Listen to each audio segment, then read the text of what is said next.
How good life would be if we all felt like $1 million 24 hours a day, 7 days a week.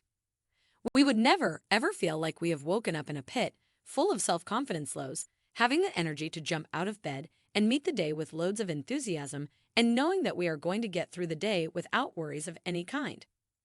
The sun will shine all day with just enough breeze to keep our bodies cool. Life is good, oh so good.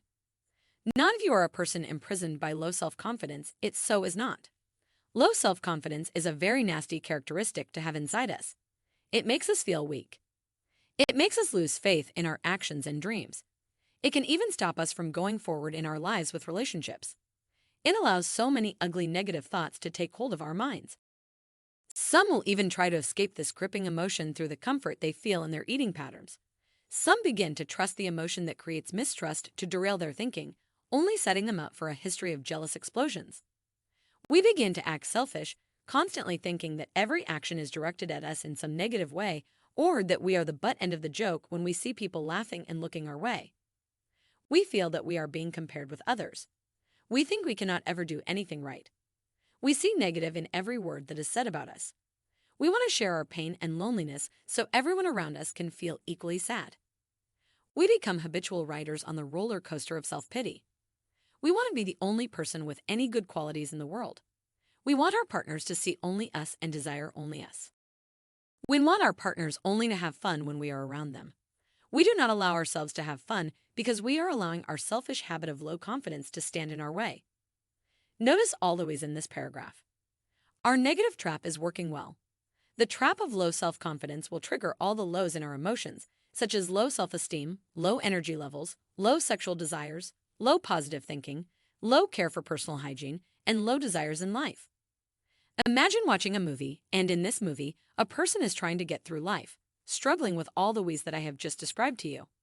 Would you not be thinking, or if you are like me, yelling at them to stop? Would you not be thinking of ways to help them? Weird. The person in that movie is you. All you have to do is step outside yourself, and your ability to fix all of those ways is simple. We always think that we look funny in pictures, but when we look at other people in photos, we do not criticize them or pick them apart. Well, neither does anyone do that to our picture. We are our worst enemy when we allow low self-confidence to take priority in our minds. How does one fight this horrible war against oneself? Habits are a very, very good way. I have done blogs on habits many times. I wonder why. It is probably because it is through creating positive thinking habits that we can drown out the negative stuff that controls our world of peace and happiness. I am not saying it will happen overnight. I am not saying that it will happen after one time of defeating the negative. What I am saying is that the more we feel that we are just as unique as anyone else in the world, or ask ourselves, will this issue that is causing me so much pain and agony mean anything tomorrow? If this is my last day on earth, do I want to spend it like this?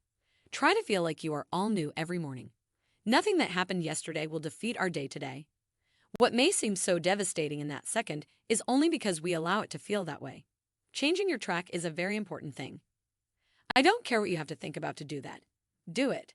Think about anything to get your mind to change. Eventually, your mind will do that on its own.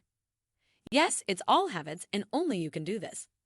This is something you must do for yourself. Your self-respect will guide you and give you strength. The higher you build your self-confidence, the stronger all of you becomes. Then you will be able to defeat all of the negative emotions that fight to control your thinking.